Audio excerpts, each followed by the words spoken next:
নমস্কার। আমরা সকলেই জানি হরেক রকম ঔষধি গুণে ভরপুর একটি ফল আমলকি। যদিও এর স্বাদ খুব একটা ভালো না, তাই অনেকেই খেতে আগ্রহ প্রকাশ করে না। বিশেষ করে শিশুরা একেবারেই খেতে চায় না। তাই এই ফলকে যদি মোরব্বা আকারে করা যায়, শিশুরাও খেতে আগ্রহ প্রকাশ করবে। প্রথমবার বানাচ্ছি, খেতে কেমন হয় জানি না, তাই আমি 1 কেজির কম আমলকি নিয়েছি। প্রথমে আমলকিগুলো ভালো করে ধুয়ে নিয়েছি। একটা কাঁটা চামচ দিয়ে আমলকিগুলো এইভাবে ছিদ্র করে দিতে হবে। এই কাজ একটু সময় সাপেক্ষ, ধৈর্য সহকারে করতে হবে। আমার সবগুলো আমলকি কাঁটা চামচ দিয়ে ছিদ্র করা হয়ে গেছে। এই পর্যায়ে আমি 1 চামচ লবণ দিয়ে দিচ্ছি পর্যাপ্ত পরিমাণে চিনি।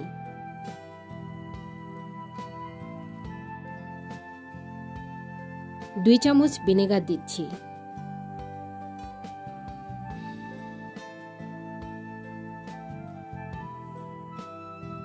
সামান্য পরিমাণে গুড় দিয়ে দিচ্ছি যাতে রংটা সুন্দর আসে। এইবার সবগুলো উপকরণ ভালোমতো মেখে 3-4 ঘন্টার জন্য রেখে দেব।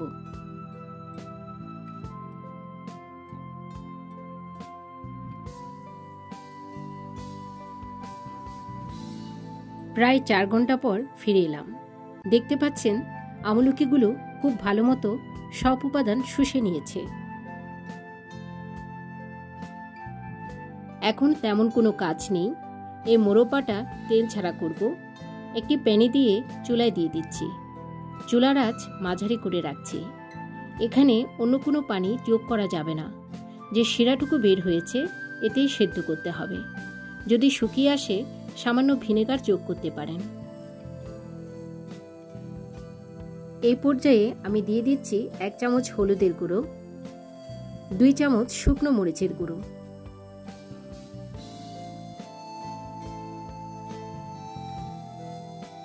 দেখতে পাচ্ছেন একটা সুন্দর রং চলে আসছে। এখন আমি কিছু ভাজা মশলা দিয়ে দিচ্ছি।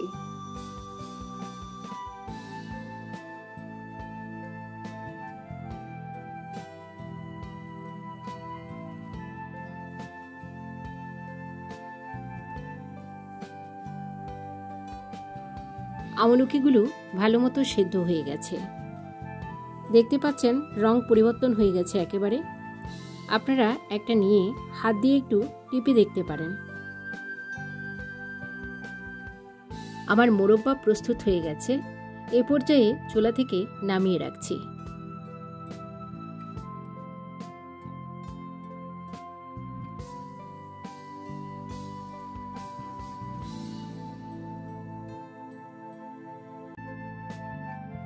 আমি একটা ভেঙে দেখাচ্ছি ভেতরের অবস্থা। দেখতে পাচ্ছেন ভেতরেও কেমন পরিবর্তন হয়েছে। খুব ভালোমতো সেদ্ধও হয়েছে। তবে এর স্বাদ যে আমূল পাল্টে যাবে তা বলবো না। কাঁচা অবস্থায় যে তেতো ও কষ ছিল তা অনেকটাই কমে গেছে।